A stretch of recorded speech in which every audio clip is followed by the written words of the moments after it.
Vous parlez des Français. Nous sommes Français. C'est vous qui vous... C'est vous qui Mais vous... c'est vous toujours, les immigrés, les immigrés. Nous sommes d'origine algérienne, mais nous sommes Français. C'est pas sur le papier, c'est qu'on aime ce pays. On l'aime. Écoutez-moi pour que je vous rassure.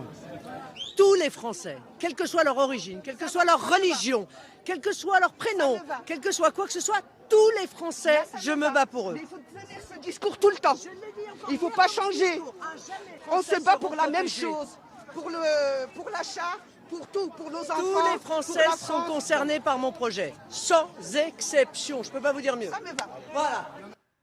Alors tous les Français, mais on a interdit aux Françaises donc de porter le voile quand elles le souhaitent, c'est parce que c'est le projet de Marine Le Pen qui a été d'ailleurs rattrapé là-dessus. Après, elle a été interpellée par une autre femme aussi qui disait mais moi je porte le voile si je veux, laissez-moi tranquille. Ce qu'on remarque dans cette interpellation, d'abord c'est le parallèle avec les interpellations auxquelles le candidat président a dû répondre depuis le premier tour.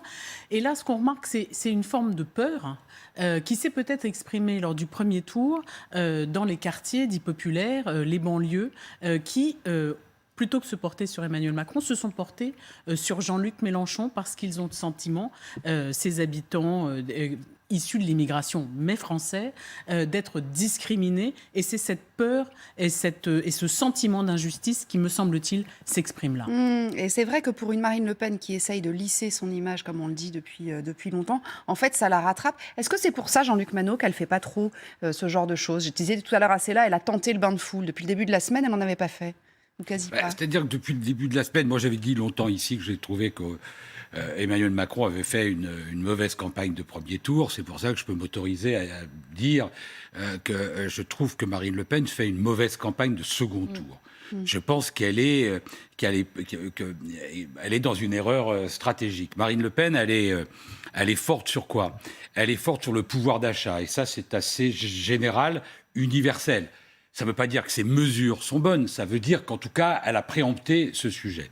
Et puis, elle a deux éléments de base, c'est l'immigration et la sécurité. Et là, elle est plutôt bonne quand elle n'est pas confrontée à des Français qui lui disent trop c'est trop, c'est-à-dire quand elle est dans son public. Bon.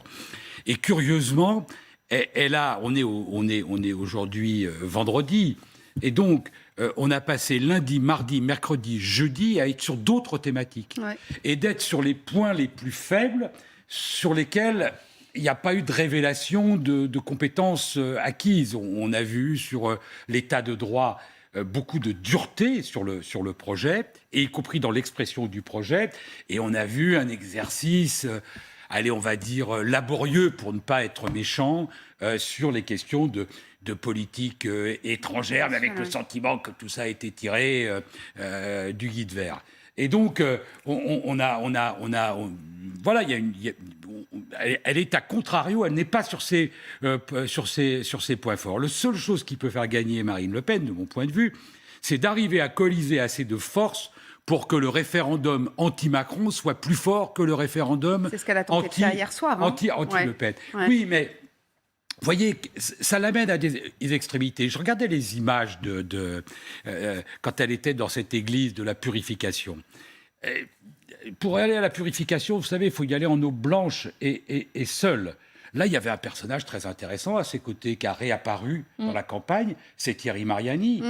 En termes de purification, quand on regarde les positions sur la Russie, sur l'Ukraine, elle se trouvait à ce moment-là de la campagne aux côtés de l'homme politique français le plus obligé de Poutine et du pouvoir russe. À qui elle avait d'ailleurs demandé de se mettre un petit peu en... Oui, mais enfin là, vous voyez, il a passé une tête et on le voit, le moujik militant. Non, mais elle a raison, Valérie, c'est sa région, Thierry Mariani. Donc... Non, mais attendez, ils l'ont planqué dans la région partout depuis 6 semaines. Elle le ressort là, parce que c'est compliqué, il lui faut faire du en même temps. Il ne faut pas perdre les voix de Zemmour et il faut essayer d'élargir. Autant dire que, de mon point de vue, c'est une équation extraordinairement difficile pour le second. C'est la question que j'allais vous poser à tous les deux. Elle a son en même temps à elle aussi, qu'il va falloir qu'elle gère. Oui. Après, les électeurs de Mélenchon ne sont pas tous des électeurs historiques de Mélenchon. Il y a peut-être aussi, là, elle peut peut-être jouer là-dessus. Le grand écart, effectivement, elle doit le faire en partie, Marine Le Pen. Et d'ailleurs, on le voit dans l'interpellation avec cette femme voilée, quand Marine Le Pen dit « je parle à tous les Français, quelle que soit leur origine, quelle que soit leur religion, quel que soit leur prénom Oui. ». Voilà, elle fait bien entendu référence aux propos d'Éric Zemmour dans la campagne du premier tour, les polémiques autour des prénoms. Et là, on voit que Marine Le Pen, elle est rattrapée par son extrême droite en quelque sorte, parce que Éric Zemmour a clairement appelé à voter pour Marine Le Pen. Donc quelque part, elle est un peu rediabolisée alors qu'elle essaye de se polisser, d'arrondir les angles depuis le début de cette campagne de second tour. On voit qu'elle a quelques alliés encombrants. On parlait de Thierry Mariani. Éric Zemmour, il n'est pas présent sur ce déplacement, il ne sera pas présent sur le déplacement d'entre-deux tours de Marine Le Pen, mais dans l'esprit de bon nombre d'électeurs, c'est si on vote Marine Le Pen, aussi un peu de ce programme peut-être d'Éric Zemmour, de Nicolas Dupont-Aignan, qui d'ailleurs, il y avait pourrait des arriver à cadres, l'Élysée. des personnalités assez importantes des élus locaux, notamment du parti d'Éric Zemmour, qui avaient dit nous, on ira à Avignon, on ne sait pas comment vont réagir les équipes de Marine Le Pen. Oui, ça s'est bien passé. Oui, mais effectivement, ce sont des soutiens sans doute très encombrants pour Marine Le Pen. L'inverse est vrai. Hein. Ouais. L'inverse est vrai, c'est-à-dire que il y a aussi un bouger du côté de Macron. Alors, on va en parler après. Non, mais ce que je veux dire, Ah non, mais que bien là, sûr. on dit Marine Le Pen, équation difficile, elle n'est pas non plus extraordinairement simple. On va en parler avec d'Emmanuel Macron tout à l'heure. Je vous donne la parole dans une seconde. Lydia, je voudrais juste qu'on prenne Michel Larive en ligne. Vous êtes député La France Insoumise de l'Ariège et je vous remercie beaucoup d'avoir accepté notre invitation, Michel Larive. On voulait vous avoir au téléphone parce qu'on a regardé un peu les reports de voix. Alors, je ne vais pas vous donner les chiffres d'aujourd'hui que j'ai déjà sous les yeux, mais que vous découvrirez à 17h. Mais les chiffres d'hier, c'est les électeurs de Jean-Luc Mélenchon du premier tour, donc encore une fois, qui ne sont peut-être pas des mélenchonistes pure souche, si j'ose dire. En tout cas, le report de voix, il est de 21% pour Marine Le Pen. Qu'est-ce que ça vous inspire, justement, ça? Parce que je rappelle à nos téléspectateurs, Jean-Luc Mélenchon a dit pas une voix pour Marine Le Pen, mais il n'appelle pas à voter Emmanuel Macron non plus. Bien, bonjour madame. Alors écoutez, le sondage que vous avez, est-ce qu'il est issu des mêmes sondeurs qui nous ont dit qu'on était à 17% et pour un résultat final de 22%? Ce sont les mêmes? Il me semble que tous les sondeurs ont été en dessous, effectivement. Non, parce que si c'est eux, il va falloir peut-être un minimum émettre le doute. Maintenant, ce que je vais faire là, je crois que nous le faisons tous les députés, je vais faire comme Jean-Luc Mélenchon, je vais répéter 3 fois, pas une voix pour Marine Le Pen, pas une voix pour Marine Le Pen, pas une voix pour Marine Le Pen. Voilà, j'espère que là, vous avez bien compris. Dans notre consultation que nous émettons sur notre site, il y a 3 options. Ouais. Voter blanc, abstention et voter Macron. Voilà. Alors, on comprend ceux d'entre vous, Michel Larive, on comprend ceux d'entre vous qu'on entend beaucoup d'ailleurs, dire on a passé 5 ans à combattre Emmanuel Macron, c'est pas pour aller voter pour lui maintenant. Mais ne pas appeler à voter pour lui directement, est-ce que c'est pas quand même favoriser Marine Le Pen par omission quasiment? Non, écoutez, la responsabilité du vote Marine Le Pen, elle incombe à Emmanuel Macron, qui pendant 5 ans a fait une politique qui a favorisé l'exclusion, qui a favorisé la stigmatisation. Il avait promis d'être un rempart contre l'extrême droite. Il n'est pas du tout un rempart, parce que quand Marine Le Pen, en 2017, est à 22%, enfin l'extrême droite est à 22% en 2017, ils sont maintenant à 30%. Donc ce n'est pas un barrage, au contraire, c'est une porte ouverte. Donc c'est l'enchaînement de sa politique, des lois liberticides, des lois méprisantes, qui ont fait un front anti-Macron.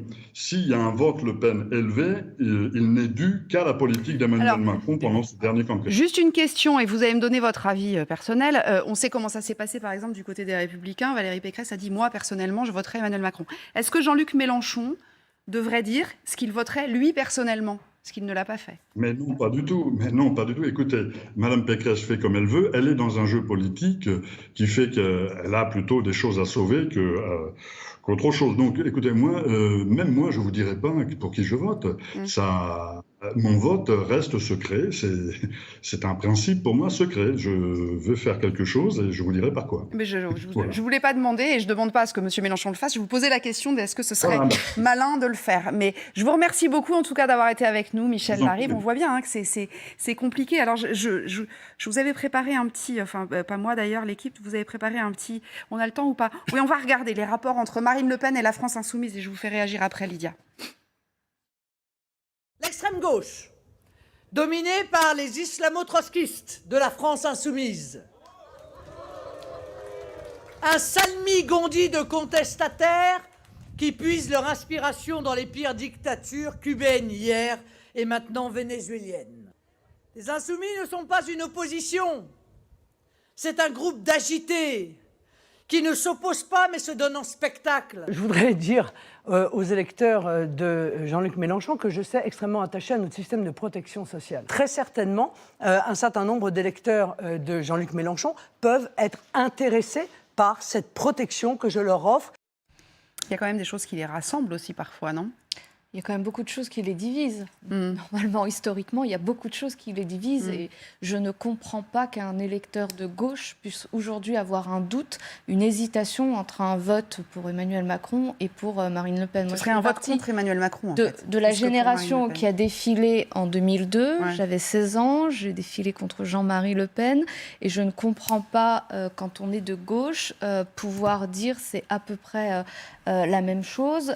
D'autant plus que Marine Le Pen a beaucoup parlé d'islamo-gauchisme, a beaucoup dénoncé certains liens de la France insoumise, a les soutiens d'une partie de l'électorat d'Éric Zemmour qui est beaucoup sur les questions d'identité, sur un contrôle, voire un arrêt de l'immigration. C'est un grand écart pas possible. Comment pourra-t-elle parler aux électeurs de la France insoumise ? C'est un grand écart qui amènera inévitablement vers le claquage, et le volet économique et social me semble quand même très difficile à concilier entre ces deux pôles de l'échiquier politique. Alors, on va faire une courte pause et on va revenir sur l'ouverture à gauche d'Emmanuel Macron aussi, parce qu'évidemment, Marine Le Pen n'est pas la seule à devoir faire un en même temps pour cette